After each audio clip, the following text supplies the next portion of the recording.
David, buenos días y muchísimas gracias por estar el día de hoy aquí con nosotros en Caja de Resonancia.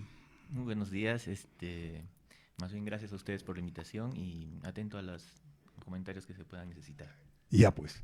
David, en estos tiempos se habla del fracaso del neoliberalismo, la política proteccionista de Trump acerca de aranceles e imposición de tarifas aduaneras estarían revelando parte de esta aseveración. ¿Cuál es tu opinión sobre lo que viene sucediendo actualmente en el mundo respecto a la política neoliberal, ¿no?, de la globalización tenida en los últimos años y lo que viene sucediendo a partir del segundo mandato de Trump en Estados Unidos? Bueno, primero habría que contextualizarlo, ¿no? Digamos, este proceso de neoliberalización del mundo, ¿no? Por llamarlo, viene desde finales de la década del 70, ¿no? Con Reagan y Thatcher, y que se comenzó a universalizar e instrumentalizar la globalización como simplemente un fenómeno económico, cuando es un fenómeno mucho más amplio, ¿no? De aspectos culturales y todo eso, ¿no? Entonces, mientras el proceso de liberalización de las economías era funcional para el proceso de acumulación de capital de las grandes potencias, entre ellos Estados Unidos, fue fuertemente impulsado por esto. Sin embargo, cuando estas grandes potencias en muchos casos han sido desplazadas por otras economías como China, los tigres asiáticos, los BRICS, ¿no? Entonces han comenzado a poner en duda si realmente el proceso de apertura comercial que tanto impulsaron y que desindustrializó casi todo el aparato, digamos, a los países del tercer mundo, los llamados tercer mundo, los condicionó simplemente a ser, lo que decía Raúl Previs, simplemente dependientes de las economías centrales, ¿no? Las economías industrializadas. Cuando ya no les sirvió esto, simplemente optaron, o está optando Trump y la Unión Europea con sus políticas arancelarias también, y las restricciones que pone a la economía china u otras economías emergentes, en comenzar a neutralizar las políticas que impulsaron hace mucho tiempo, ¿no? Entonces, esto está enmarcado siempre en función de los intereses particulares de los sectores económicos influyentes en las economías centrales, ¿no? En las economías desarrolladas, que tienen sus cajas de resonancias, ¿no? Justo como se llama el programa, su caja de resonancia en las élites locales, ¿no? Que siempre se han estructurado en función de ser intermediarios de la gran capital internacional y no propios de proyectos de desarrollo interno, ¿no? David, tú dices que son los Estados Unidos y la Unión Europea quienes están, digamos, impulsando esta liberalización de los mercados y están haciendo como marcha atrás en esto. ¿Tú crees que están en mismas condiciones, Unión Europea y Estados Unidos, o la Unión Europea también está, digamos, pagando las consecuencias de lo que ha pasado en la economía de Estados Unidos? Lo que pasa es que el fenómeno de la Unión Europea es un fenómeno más a largo plazo, ¿no? Su dependencia hacia Estados Unidos desde la Segunda Guerra Mundial, a través del Plan Marshall, ha sido siempre, digamos, una relación más o menos amistosa, ¿no?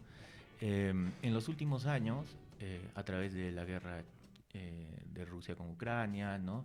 El alza de los combustibles, el desplazamiento de la industria local por parte de la industria china, y los cuestionamientos internos en Estados Unidos en función de si seguir apoyando o no determinadas políticas, sobre todo el financiamiento de la OTAN u otras, han tenido, digamos, han estado enmarcadas en función de cuánto es el interés que puede tener Estados Unidos con la Unión Europea en función de que siga, ¿no? En un aspecto de posguerra fría, ¿no? Ya cuán funcional es seguir deteniendo a Rusia, sobre todo para los sectores más conservadores en Estados Unidos.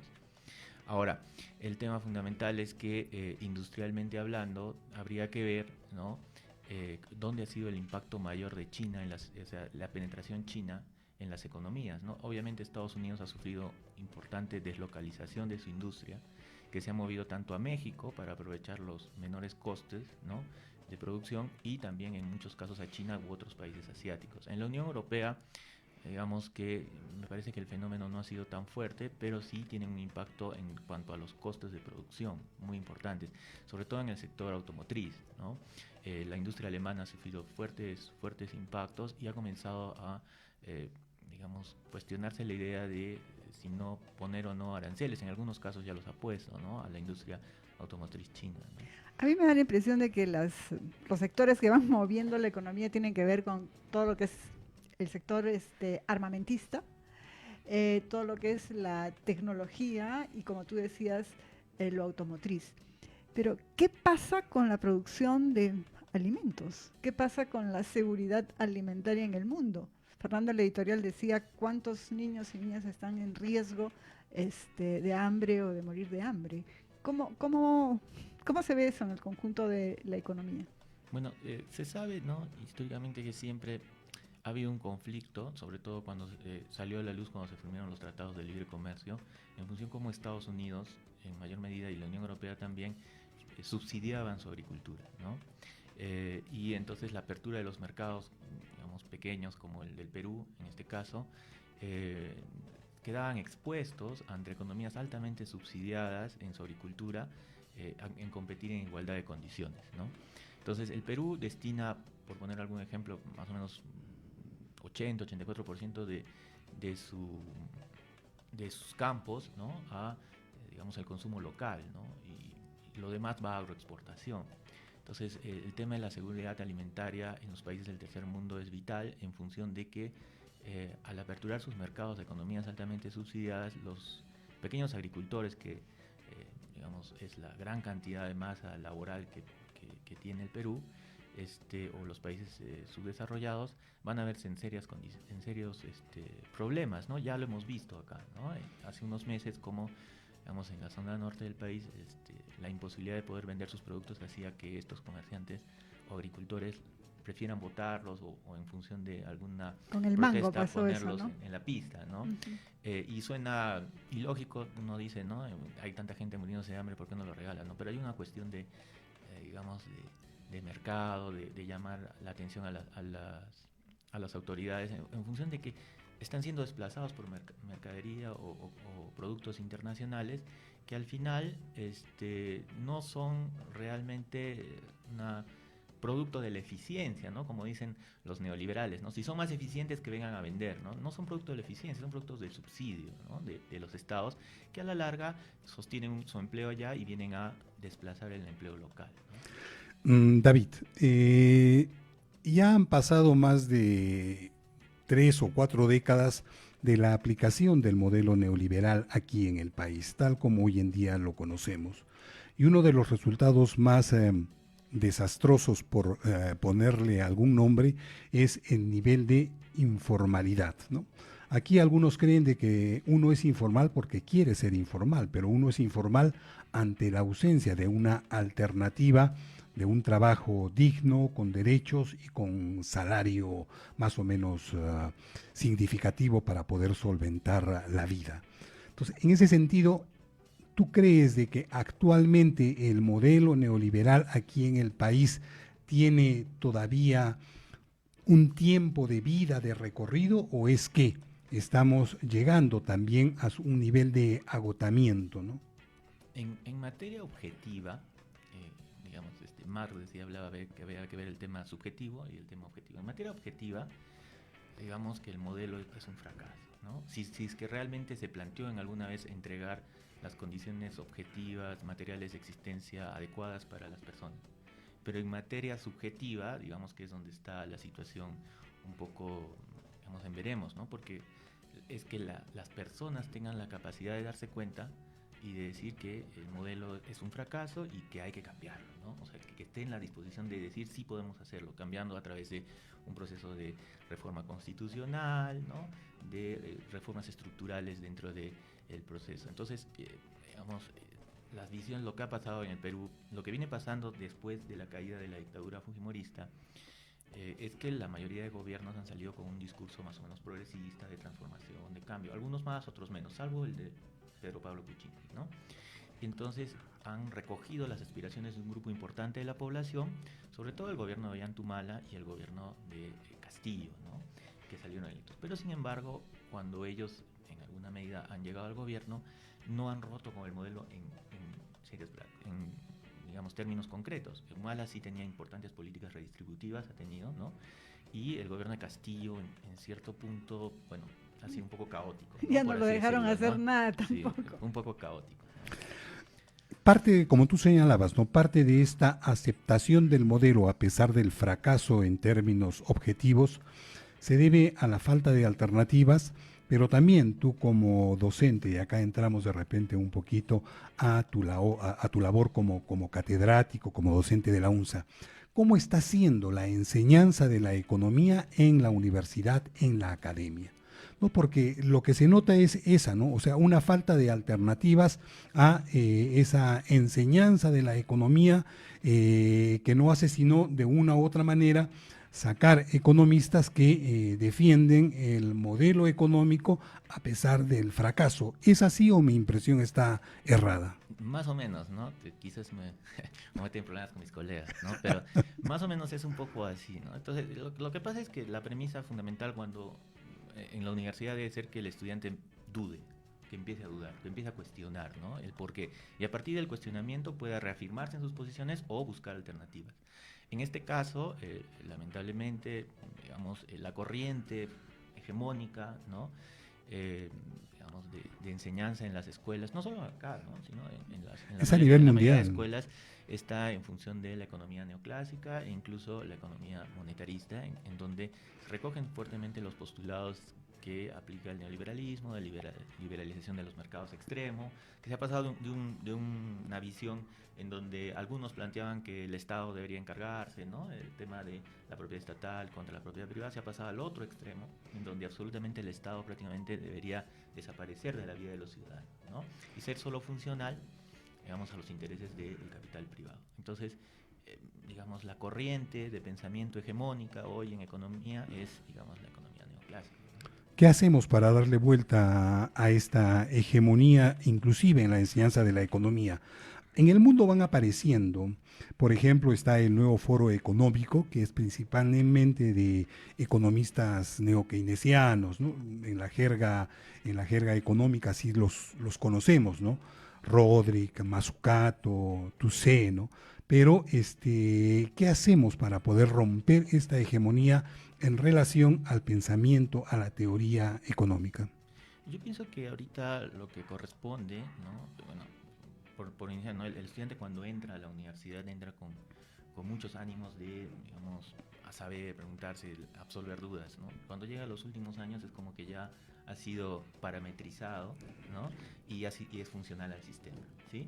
Entonces, lo que se tiene que hacer fundamentalmente es a partir de las aulas enseñarle al estudiante la realidad. Entender que todas las teorías son simplemente hipótesis. Hay que tratarlas como hipótesis que tienen que ser contrastadas con la realidad y a partir de eso ver si son viables, válidas o no. Entonces hablamos de un modelo neoliberal, ¿no? El modelo funciona como tal, pero 6 de cada 10 peruanos viven en condiciones precarias, ¿no? Si sumamos la pobreza más la situación de vulnerabilidad que está en alguno. Entonces, ¿dónde está el éxito del modelo, ¿no? Y de esos otros 4 que quedan, ¿cuántos están en una situación, digamos, también complicada en función de deudas, de situaciones? Los jóvenes no pueden acceder a vivienda.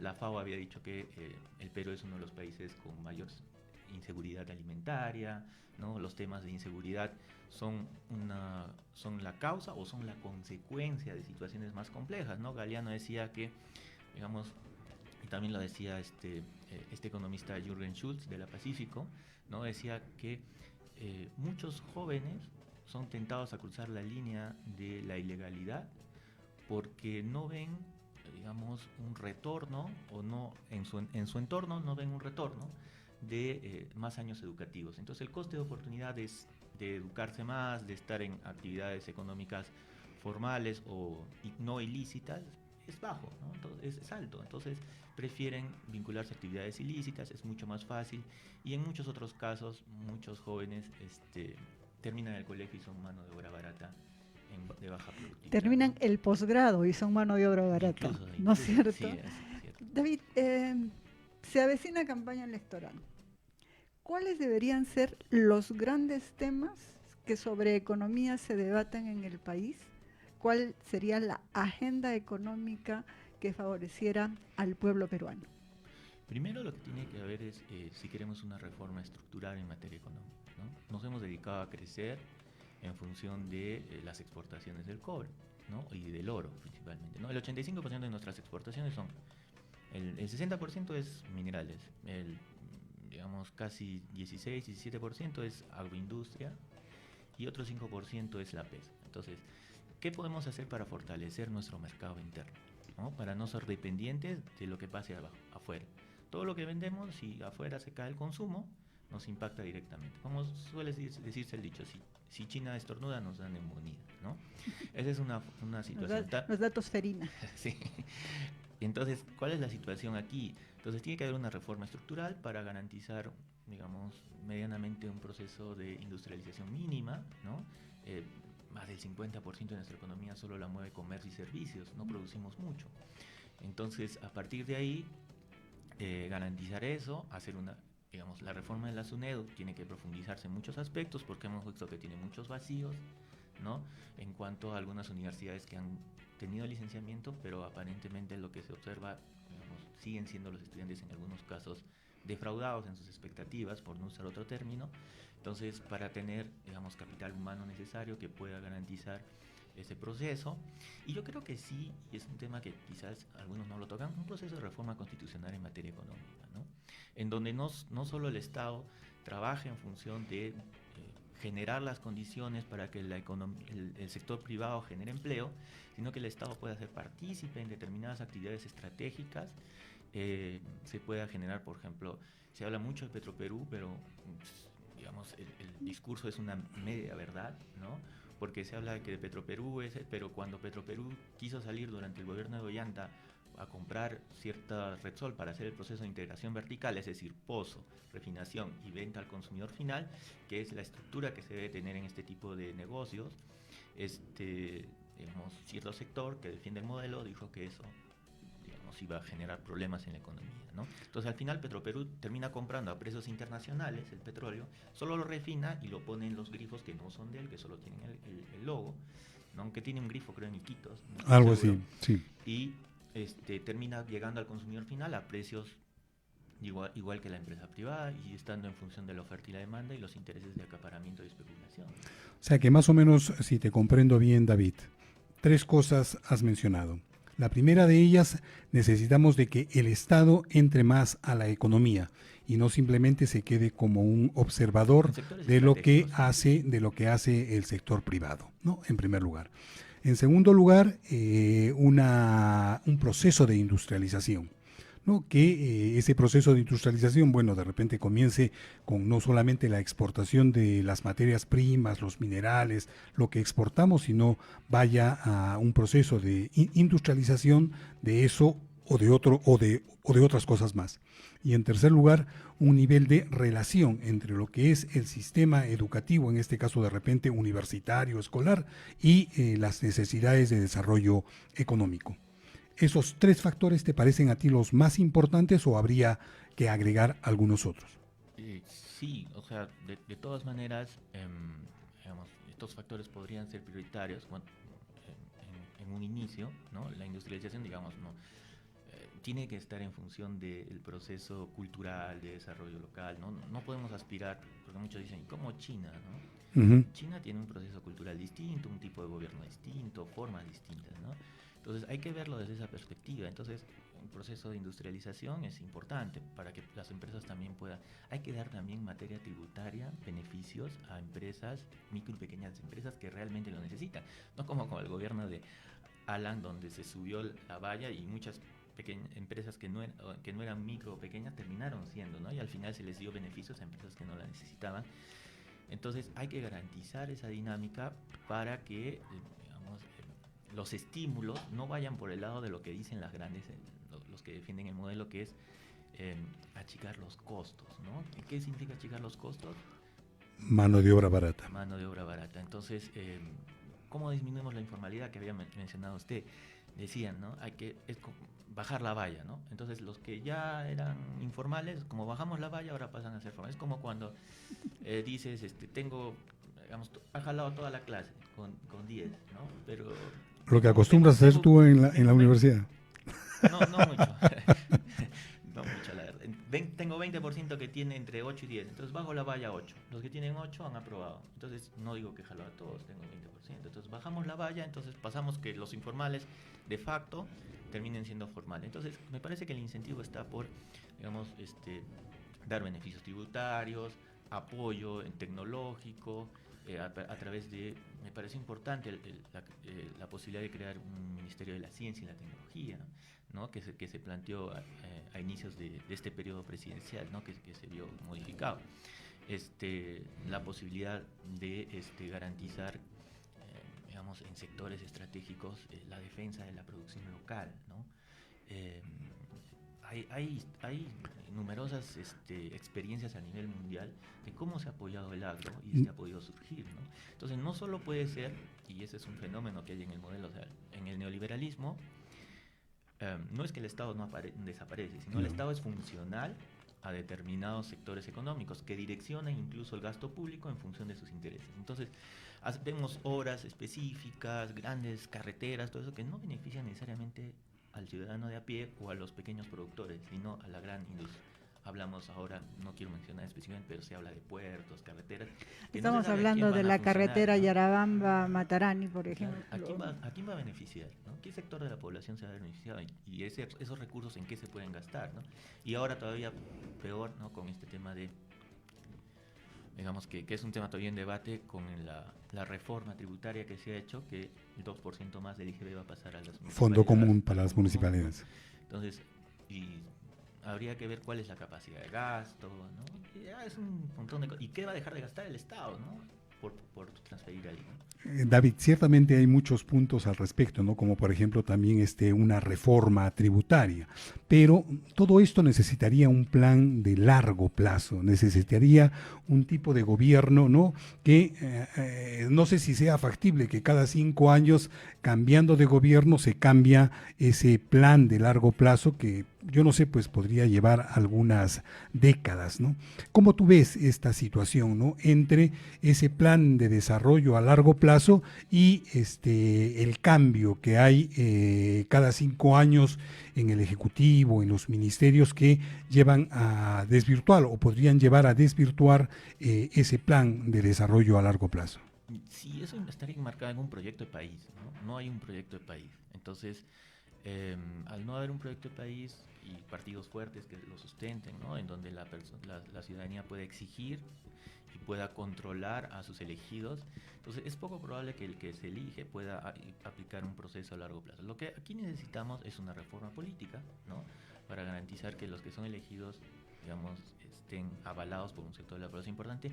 Y también hay una situación que va ya más del movimiento social, ¿no? Que tiene que ver con ganar la hegemonía cultural, como hablaba Gramsci, ¿no? Garantizar desde esa perspectiva que las personas sean conscientes de que necesitamos un plan, un proyecto de país encaminado hacia un sector y que a partir de eso un gobierno que sea elegido pueda garantizar que, digamos, hacer su proyecto durante 5 años, con mayor o menor situación, siempre necesita un consenso, una negociación, ¿no?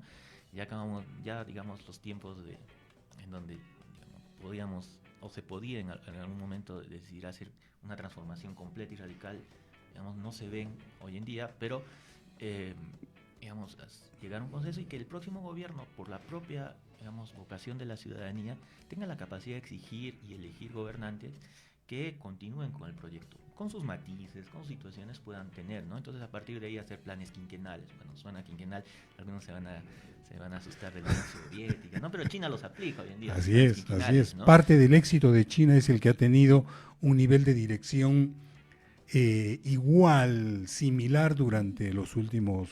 Hace décadas. Sí. ¿No? 60, 70, 80 años. ¿No? Y hablar de planes quinquenales es algo que no le gusta hablar, digamos, a la derecha en este país o a los implementadores del modelo, es hablar de planificación. Y hablar de planificación a partir del Estado es muy importante si quieres lograr algo futuro, ¿no? Entonces, retiraron el fujimorismo, desapareció el INP, ¿no? Después Alan creó el CEPLAN, pero con menores funciones. Pero es importante planificar, ¿no? ¿Cuánto se va a producir? ¿Qué se hace? No lo podemos dejar todo a la anarquía del capitalismo, ¿no? Como decía Marx, ¿no? Todo Así es. Sería